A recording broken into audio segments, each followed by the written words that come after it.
tane cami var ama caminin önemli olan cami, köyün hepsi cami. Hani o görüntü ses de.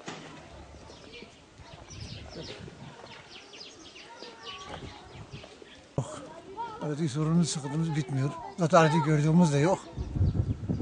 Bu sıkıntıyı telleri halinde görüyorsun. Sağımda da bak, yüksek, üstünde de, altına durduğumuzda yüksek gerilim. Köyün altına geçmektedir. Bunu yazıyla bildirmişiz. Hiçbir yani etkili buna bakmadılar. Vallahi onu demeyin de, deyin kaç saat elektrik görüyorsunuz. Elektrik sıkıntısı artık bilmiyoruz yani. Çok duyurduk, yazıyla, şeyle her şeyi duyurduk ama bir şey çıkmadı. Onun hakkında bilgimiz yok. Onun bir yetkiliyle sormamız lazım. Arkadaş zaten sulama nedeniyle normalde kabul ediyoruz. Sıkıntı oluyor. Ama şu an sulama bitmiş. Çocuklarımız normalde sabahleyin okula gidecekler.